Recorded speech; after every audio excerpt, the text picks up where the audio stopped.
Louvado seja nosso Senhor Jesus Cristo, para sempre seja louvado nossa Mãe, Maria Santíssima. Queridos irmãos, queridas irmãs, hoje nós vamos mergulhar, meditar no Evangelho de hoje da liturgia, que está lá em Mateus, capítulo 10, versículos do 26 ao 33. E você pode pegar esta palavra comigo. Evangelho de São Mateus, capítulo 10, versículos do 26 ao 33.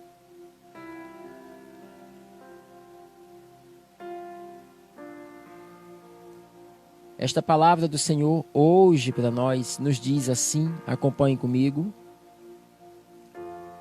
Naquele tempo, disse Jesus aos seus apóstolos: não tenhais medo dos homens, pois nada há de encoberto que não venha a ser revelado, e nada há de escondido que não seja conhecido. O que eu vos digo na escuridão, dizei-o à luz do dia. O que escutais ao pé do ouvido, proclamai-o sobre os telhados. Não tenhais medo daqueles que matam o corpo, mas não podem matar a alma. Pelo contrário, temei aquele que pode destruir a alma e o corpo no inferno. Não se vendem 2 pardais por algumas moedas? No entanto, nenhum deles cai no chão sem o consentimento do vosso Pai. Quanto a vós, até os cabelos da vossa cabeça estão todos contados. Não tenhais medo, porque vocês valem muito mais do que os pardais.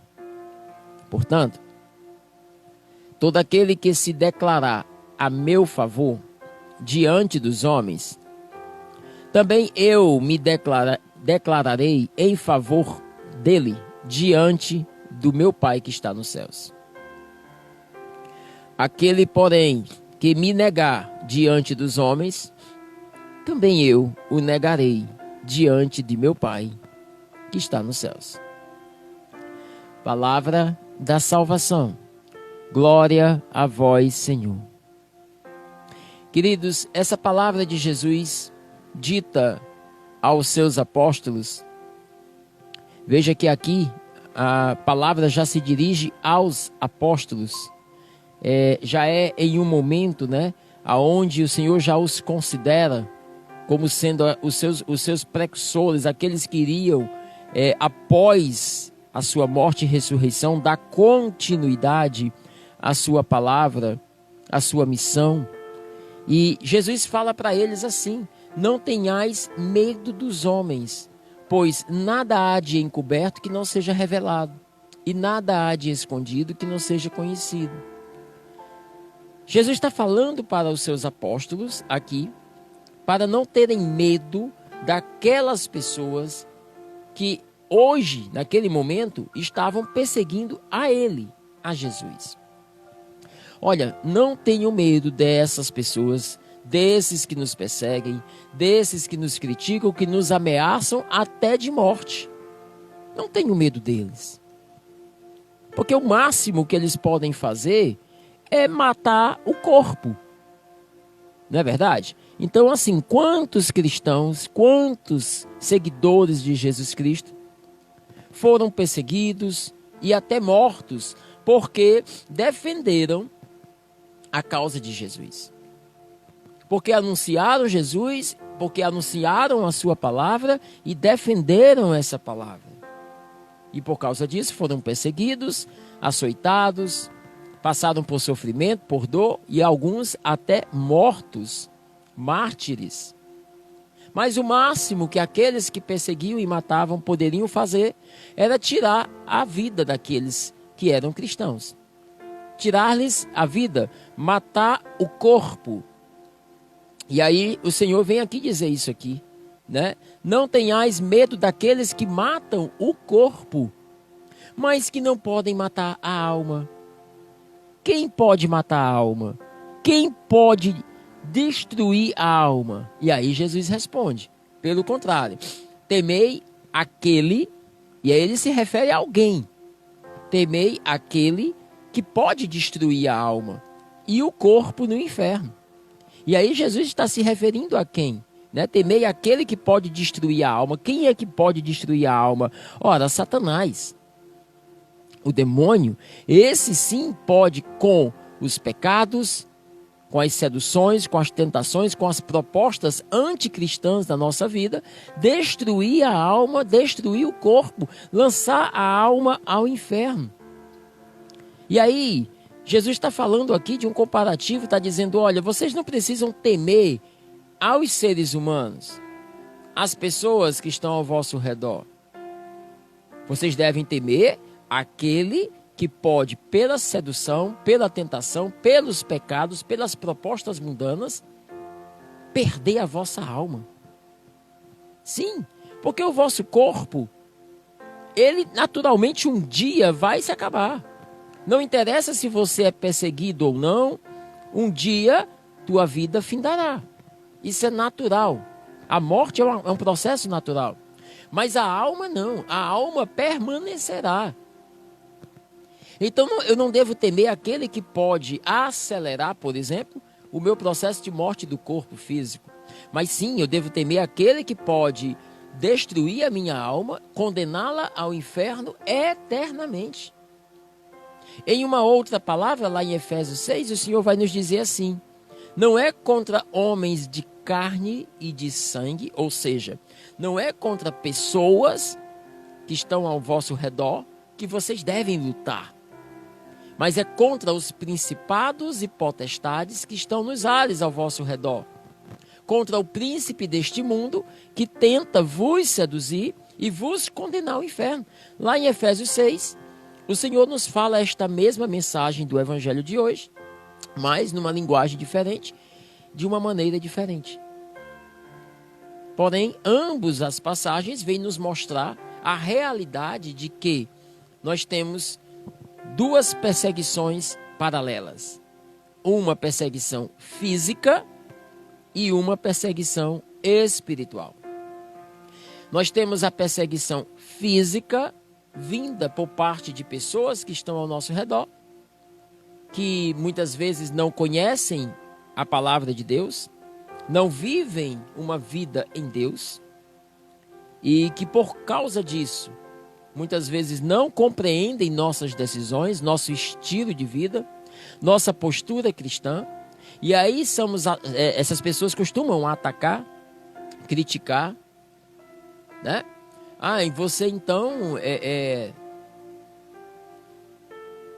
por exemplo, nós cristãos defendemos a vida e por isso, né, nós que somos de caminhada de igreja, defendemos a vida, não utilizar de métodos, por exemplo, não naturais para a concepção.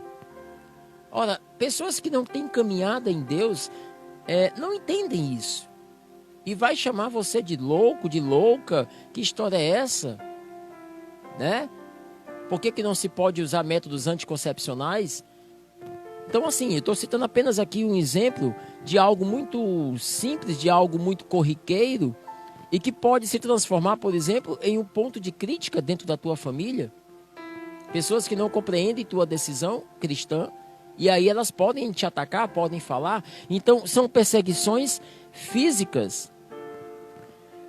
Observe que quando você toma o caminho da decisão de buscar a santidade na tua vida, de buscar um testemunho de vida autêntico, é exatamente nesse momento quando muitas coisas vão acontecer, vão se levantar diante do teu caminho, diante da tua busca de santidade, para te fazer exatamente desistir daquilo que você está buscando. Você busca uma vida santa, você busca um testemunho, e aí milhares de pessoas começam a atacar, a criticar, algumas até a zombar, enfim. Nós começamos hoje a nossa oração lendo a história de São Luís Gonzaga. A gente viu, né, hoje, o santo de hoje, que um santo jovem que decidiu se entregar a uma vida voltada a Deus, e o seu próprio pai o levava para festas mundanas no intuito de o afastar dos pensamentos, dos sentimentos de querer ser sacerdote.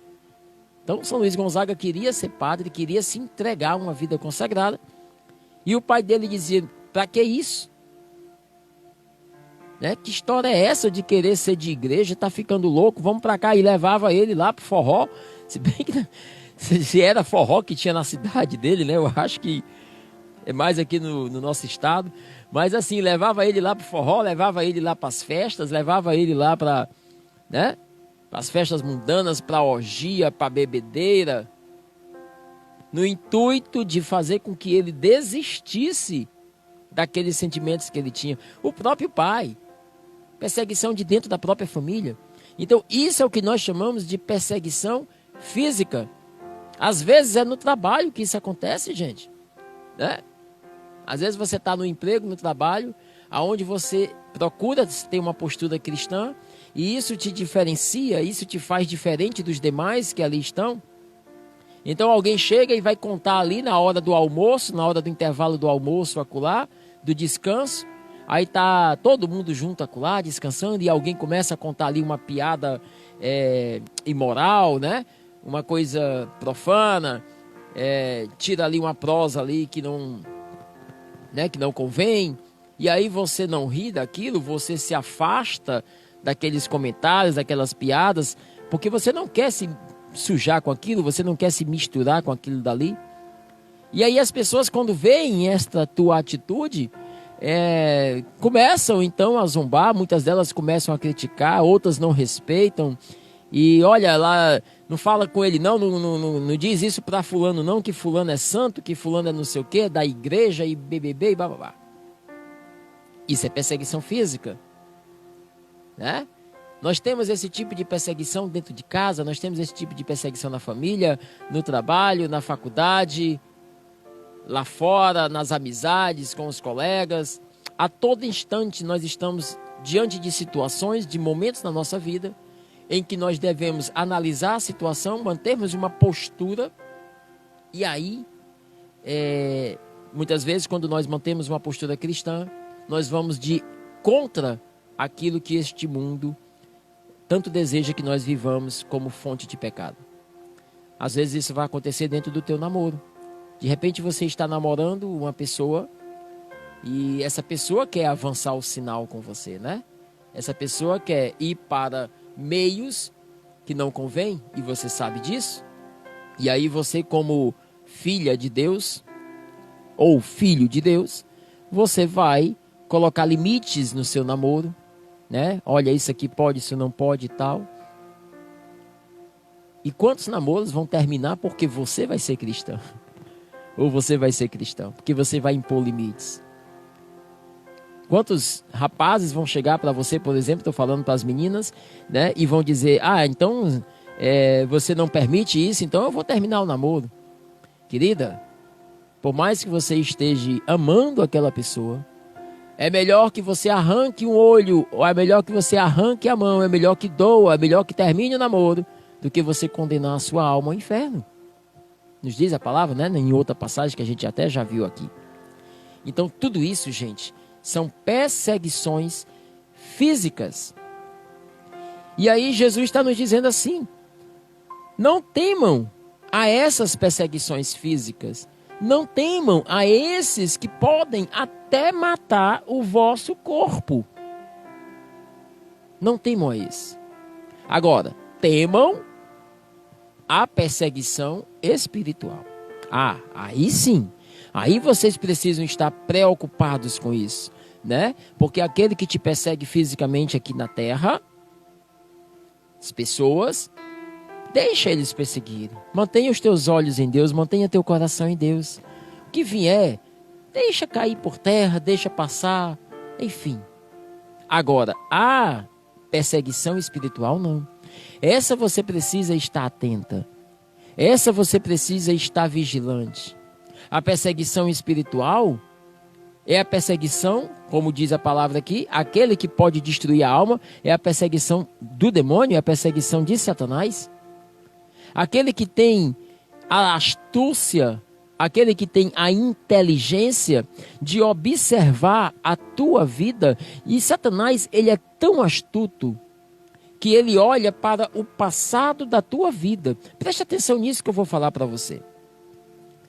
Suponhamos que você, antes de ter o conhecimento de Deus, antes de você ter se encontrado com Deus, porque se hoje você quer uma vida em Deus, uma caminhada com Deus, creio eu que é porque em um determinado momento da sua vida você teve um encontro pessoal com o Senhor, e aí a partir deste encontro, desta experiência, você sentiu dentro do teu coração o toque de Deus.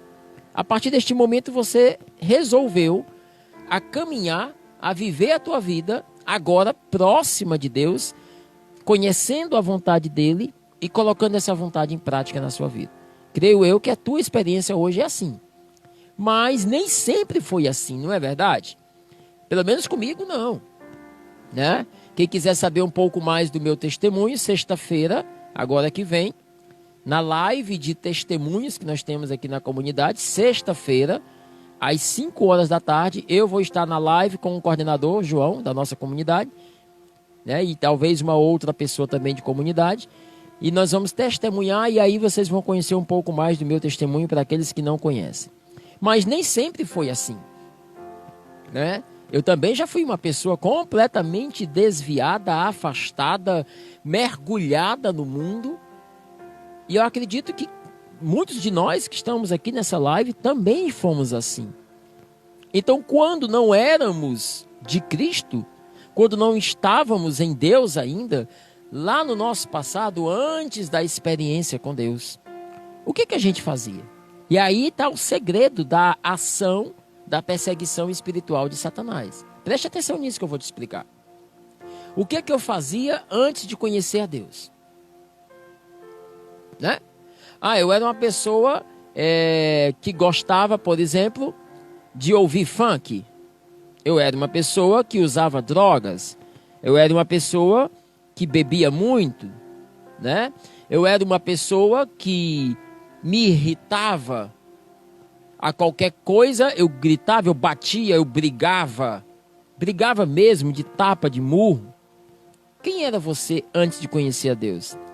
Eu era uma pessoa que gostava de pornografia, né? Frequentava lugares, assistia coisas, vídeos, filmes, revistas, eu era uma pessoa que eu falava palavrões.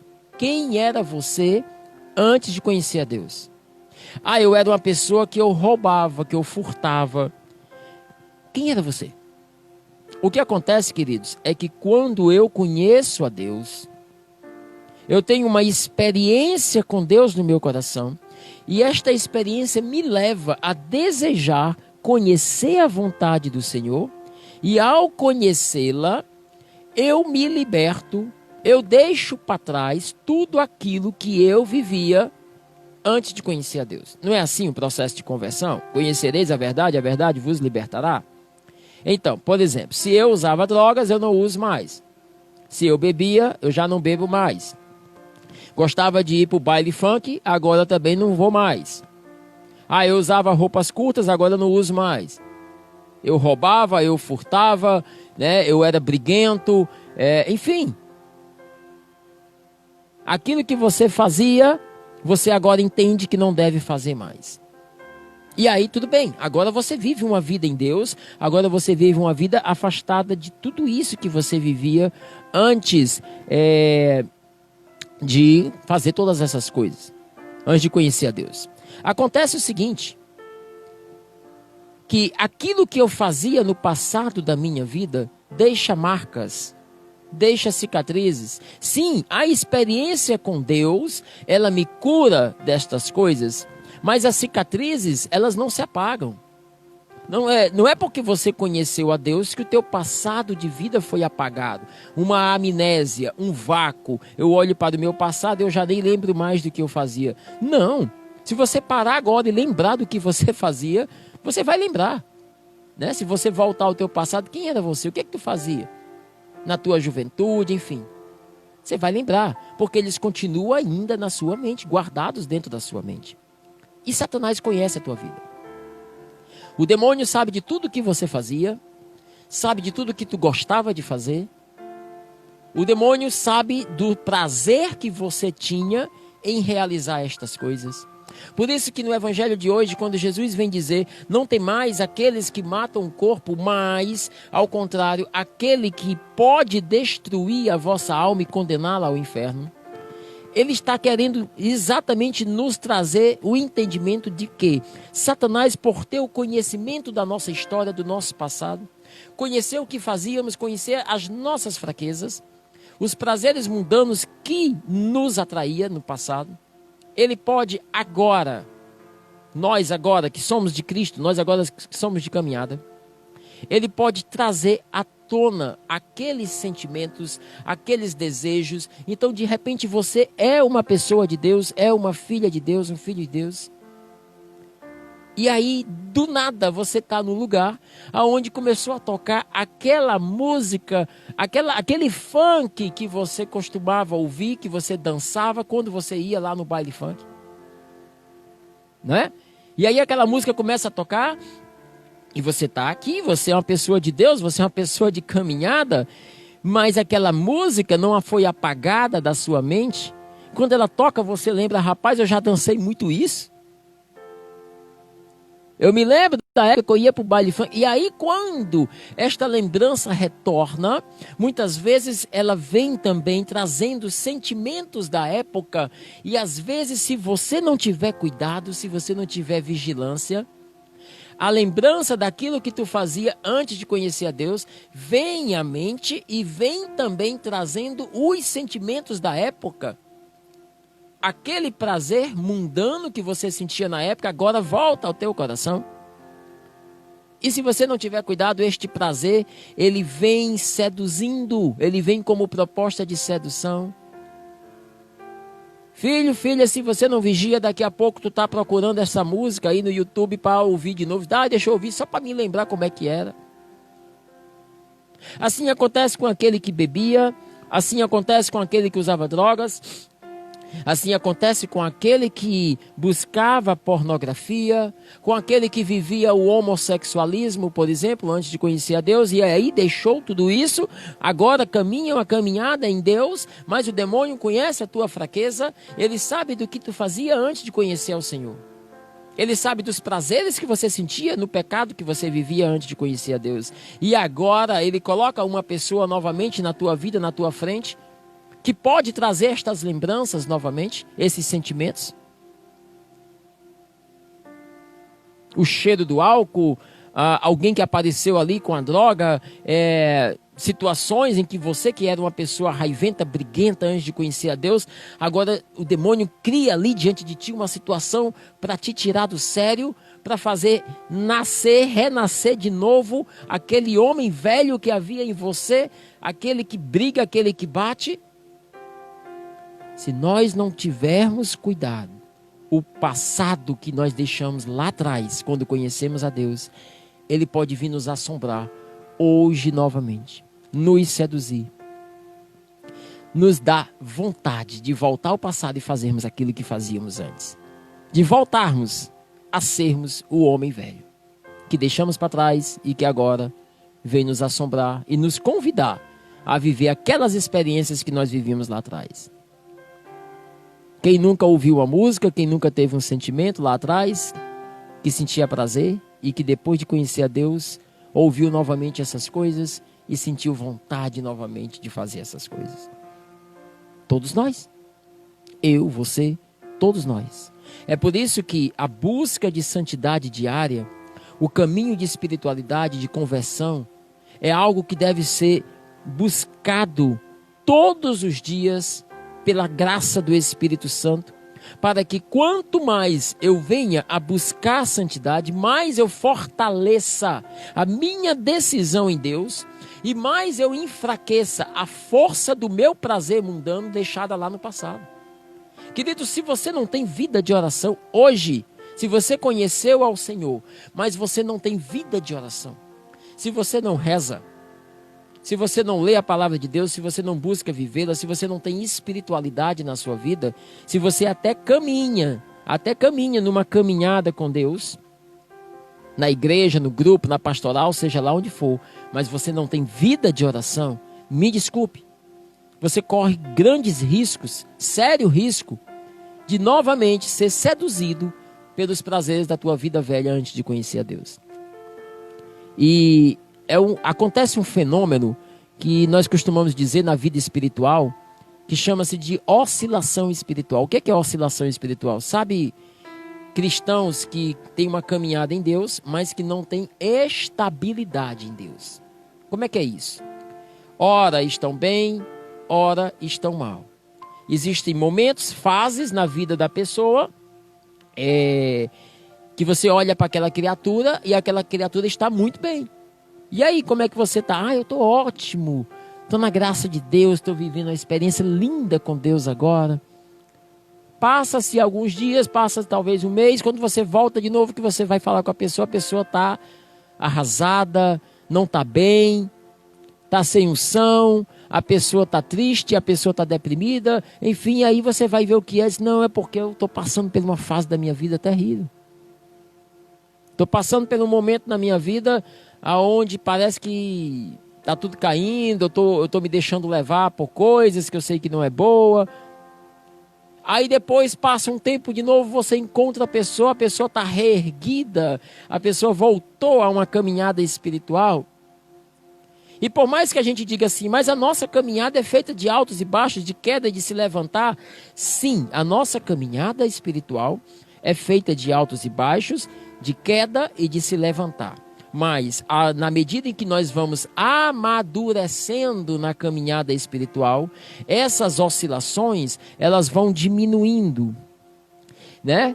Há momentos que eu estou muito em Deus, há momentos que eu estou muito lá embaixo, fora de Deus. E aí eu vou tendo esse processo de caminhada, quando eu sou novinho na caminhada, mas na medida em que nós vamos amadurecendo, vai se passando os anos de maturidade espiritual, esses picos, eles vão achatando, vão diminuindo, até que alguém, quando alcança uma maturidade espiritual, já quase que não existe essas ondas de oscilação. A tua caminhada já é quase que uma linha reta. É onde nós chamamos de estabilidade espiritual. Você já não tem picos absurdos de felicidade plena, sabe? Aquele fogo, né, em Deus, mas também você não tem aquelas quedas também terríveis no pecado na tua vida. Você alcança um equilíbrio, né? Você alcança uma caminhada espiritual, um mergulhar em Deus estável. É quando você conseguiu matar, enfraquecer aquilo que o passado tanto te seduz e agora você vive uma vida espiritual em Deus. Queridos, preste atenção. Eu só alcanço este crescimento, esta maturidade espiritual na minha vida, essa estabilidade, quando eu, ao me encontrar com Deus, a ter a minha experiência com Deus, quando eu me decido a ter vida de oração. Você já prestou atenção com uma coisa mais difícil na tua vida? É tu tirar um horário do teu dia para, em nome do Pai, do Filho e do Espírito Santo, entrar em oração com Deus, conversar com Ele, e deixar que Deus ali na oração com você mostre tudo que precisa ser transformado na tua vida, e ao sair dali você vai viver a palavra de Deus e deixar que ela te transforme. Quantos que aqui estão nessa live? Nós estamos hoje com 36 pessoas. Quantos que aqui nesta live agora conseguem todos os dias fielmente tirar um horário do seu dia para ser fiel todo dia, perseverante na oração com Deus? Eu consigo, que bom. Você está atingindo maturidade espiritual, estabilidade. Mas talvez, a maioria de nós não consiga fazer isso. E aí você vai perceber como o simples ato de orar todo dia é algo tão desafiador e tão difícil. Você sabe por quê? Porque é exatamente esta atitude de oração que te mata, que te faz matar a ação do demônio que quer destruir a sua alma, que quer trazer o passado para a tua vida. É a oração, é a vida de oração, de intimidade com Deus, que te faz crescer na espiritualidade, que te faz ser estável em Deus. E o demônio sabe disso. E aí ele vai colocar preguiça no teu coração, falta de vontade de orar. Você vai justificar a tua ausência de oração com uma falta de tempo que não é verdade. Ah, eu não estou rezando porque eu não tenho tempo, eu me acordo muito cedo para trabalhar. Isso não é verdade. Quando nós queremos, a gente prioriza o tempo de Deus, né? E aí você vai colocar 1000 justificativas. E aí vem preguiça, falta de vontade. Às vezes vai para a oração, chega lá, fala com Deus, não sente nada, não escuta nada. Então assim, acontece 1000 coisas que o demônio coloca, rouba de nós, para nos impedir de ter esse momento de oração com Deus. Porque ele sabe que o cristão que dobra os joelhos e se apresenta diante de Deus em oração, esse é vitorioso na batalha. Então Jesus vem nos falar isso. Não tenhais medo daquele que mata o corpo, mas daquele que pode destruir a vossa alma. Pode condená-la ao inferno. E Jesus ainda nos fala, ainda na segunda parte aqui dessa palavra, quando ele nos diz assim, novamente falando de elementos da época de pardais, ele diz: não se vendem 2 pardais por algumas moedas, no entanto nenhum deles cai no chão, ou seja, nenhum deles morre, sem que não haja consentimento de Deus, né, do nosso Pai. Ora, até os cabelos de vossa cabeça, Deus conhece. Deus contou até os cabelos de tua cabeça. Não tenhais medo, porque vocês valem mais do que pardais. Portanto, todo aquele que se declarar diante dos homens ao meu favor, eu também me declaro diante de meu Pai a favor desta pessoa. Mas aqueles que me negam, eu também negarei diante de meu Pai. Nos diz Jesus nessa segunda parte. E aí ele vem nos mostrar que Deus cuida de nós, que Deus conhece detalhes da nossa vida. Qual é a importância de saber quantos cabelos da minha cabeça eu tenho? Que importância tem isso? Pois bem, até esses simples detalhes Deus conhece. Deus sabe quantos fios de cabelo tem na tua cabeça. Um simples pardal só morre ou só se alimenta se for na permissão de Deus. Deus todos os dias alimenta os pássaros, Deus todo dia veste os lírios do campo. Quanto mais Deus não iria nos alimentar, nos vestir, cuidar de nós. Ele que tem o detalhe, o cuidado de saber quantos fios de cabelo tem na minha cabeça. Quanto mais coisas muito mais importantes, muito mais sérias na minha vida, Deus não há de cuidar, não há de zelar. Então veja, aqui nessa segunda parte, Jesus vem nos fazer entender que Deus está comigo, que Ele cuida de mim, dos detalhes da minha vida. Ora, mas Ele havia falado antes disso a respeito de uma luta espiritual, de uma guerra. Como eu falei no começo da pregação, há 2 guerras, 2 batalhas que nós batalhamos, a física e a espiritual. A perseguição física e a perseguição espiritual. E aí Jesus estava falando sobre isso, e aí depois ele termina a palavra dizendo: mas o Pai cuida de você, dos detalhes da tua vida. Então não importa se você está hoje vivenciando uma perseguição física ou uma perseguição espiritual, entenda, o Pai está com você, cuidando de você, de cada detalhe do que você está passando, do que você está sofrendo, daquilo que está doendo. O Pai está vendo a tua luta contra o pecado. O Pai está vendo a tua decisão de busca de santidade. E aí Jesus termina o Evangelho dizendo assim: pois se você se declarar a mim e me declarar, né, como sendo aquele pela qual você deu a vida, eu também, diante de meu Pai, me declarei por você, né? Ou seja, em outras palavras, Jesus diz assim: se você realmente está comigo, eu também estarei com você diante de meu Pai. Agora, se diante da perseguição espiritual ou diante da perseguição física você me negar, eu também te negarei diante de meu Pai. É isso que nos fala o Evangelho. Então, assim, queridos, o que é que eu estou fazendo quando vem o passado à tona na minha vida? O que é que eu estou fazendo quando as pessoas deste mundo me perseguem, me trazem perseguições, tentações? Qual é a minha postura?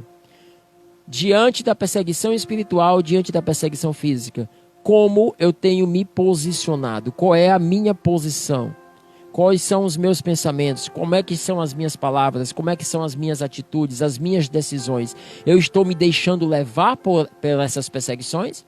Eu estou caindo nelas? Ou estou permanecendo em Deus, na postura daquilo que eu tenho que ser, na busca de santidade? E o que o Senhor está nos falando é isso. Se eu permaneço em Deus, eu estou declarando Jesus para o mundo. Se eu declaro Jesus para o mundo, Jesus vai chegar para o Pai e vai dizer: olha ali, Pai, aquele dali. Olha aquele teu filho lá.